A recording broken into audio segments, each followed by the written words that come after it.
these are the most serious charges because Donald Trump is running a new campaign to be the president again. And if he is found guilty of criminal conduct in these affairs, then that's extremely serious. Now let's look at what's going on stateside. The former president, Donald Trump, it seems could face charges for paying the porn star Stormy Daniels money to silence her after she claimed to have had an affair with him back in 2006. He's denied all the allegations, any knowledge of the payment. Sarah Baxter is with us, director at the Mary Colvin's Institute for International Reporting from New York City. Hi, Sarah. Hello, John. Hi. So here we are. Maybe the threat of criminal proceedings against Donald Trump getting closer. As far as what's going on in New York, just explain to us. We've got a situation here where people are piecing together clues on what might come out of these grand jury hearings. Yes. So what we do know is a grand jury has been convened and is hearing from witnesses, including the editor of the National Enquirer. Now, that's sort of like America's most famous tabloid newspaper. And here's the name that we hadn't heard for a while, Stormy Daniels, the porn star who claimed to have had an affair with Donald Trump and then was paid hush money of $130,000 just before the 2016 election so that it didn't embarrass Donald Trump on the eve of voting.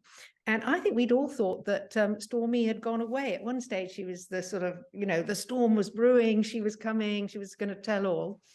And then in the end, Trump's lawyer, Michael Cohen, went to jail. He admitted paying her hush money, and we thought that was it. But now it looks like Trump himself could be held liable for falsifying information about his campaign finances. The trouble is, John, it's not a huge felony. It's not a huge crime. So if people are longing to see Donald Trump banged up behind bars, he can never run for president again, et cetera, I don't think that will happen. But of course, it just adds to this mountain of legal woes that he's facing. Yeah, because that part of potential action in the courts is building up and getting maybe closer. I'm thinking of Georgia, the state of Georgia, and the allegation of Donald Trump, putting pressure on the authorities there to drum up the votes that he needed to try and tilt the balance in the presidential election. Improper pressure, it is alleged, and that's being looked at. The district attorney in one of those Georgia states is said to be very close to a decision. Is that not right? Well, this is another grand jury affair. We're waiting on tenterhooks to see whether or not the Georgia grand jury is recommending a criminal prosecution or not. Now, a lot of us heard that tape. It was made public in which Donald Trump did sound like he was pressurizing the Secretary of State for Georgia to go and find another 11,700 votes, all he needed to put him over the top in Georgia. It sounded like pressure. It sounded like he was leaning on the Secretary of State to falsify the vote.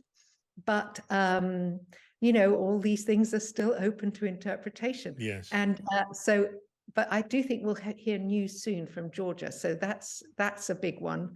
And then the other thing we're awaiting is the endless stolen documents muddle. Can Donald Trump be charged with something, as a lot of people thought he could be, with withholding classified documents, when it seems that everybody was doing the same, including Joe Biden? So it's got very murky. Right. So what about the extent of the peril to Donald Trump? If the New York case about allegedly falsifying records of a payment to the porn star Stormy Daniels, hush money over a past affair, if that only carries a limited peril of punishment for Donald Trump if he's found guilty, what about the Georgia case and seeking to subvert an election? Is that much more serious?